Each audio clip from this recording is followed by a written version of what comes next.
All right, when you hear about congested pricing, you think, all right, when times are busy, fast food establishments like Wendy's will consider raising the price of its burgers. Wendy says that's not going to happen, but we already do have a lot of congested pricing in effect if you think about it. In New York, it's soon to be just a way of life. Depending on when you come into or leave the city, you're going to either be charged more if it's a busy time or, well, less if it's not. John Samuelsen is the International President of the Transport Workers Union of America, kind enough to join us.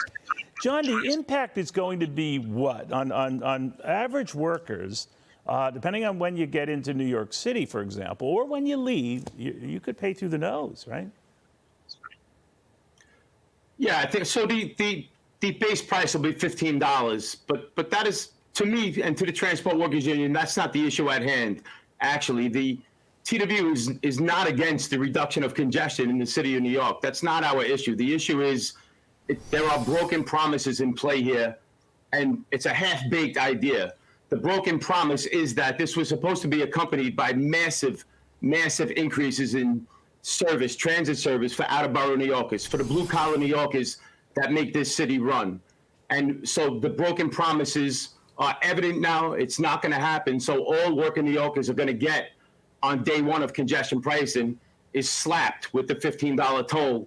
And with no new service increase, no option, particularly for out-of-borough New Yorkers who live in transit deserts or have no viable transit option, it's just going to be a burden with no actual option to get onto public transit right now. You know, the way I see it, John, is that what they want you to do is not even consider bringing your own vehicle in. Take public transportation. As you say, that's an option for many. It's not an option for all. And, of course, there is the issue of crime and some of the other things that give people pause, even thinking of going into a subway or a train station on either side of the Hudson. It's just a concern. What do you say? I think it is, as you just said, it's a very classist approach because those who can afford it are going to continue to drive. That leaves the question is wide open about how much it's actually going to reduce congestion.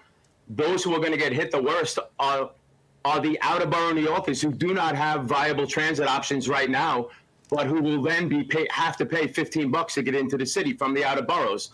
So it's very classist in that way. It pits rich Manhattanites and downtown Brooklyners, hipsters, if you will, from, say, Bushwick or Long Island City or downtown Brooklyn against the blue-collar heart of New York, the out-of-borough workers that make this city go.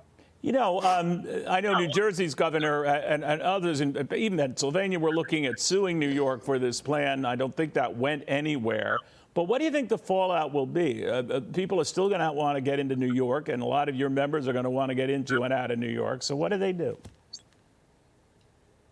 So the viability of the lawsuits is up in the air. I'm not a lawyer. We don't have any idea about that. I do think there will be massive political fallout against the governor of New York State, Kathy Hochul. There will be electoral fallout. She's demonstrated that she's absolutely clueless about blue-collar thought in New York City. This, once again, is out-of-borough New York against Manhattan think, and there will be electoral fallout. The out-of-borough blue-collar mentality, and again, those who really make New York City happen are against the idea of congestion pricing, particularly when the toll is not accompanied by massive increases in new service.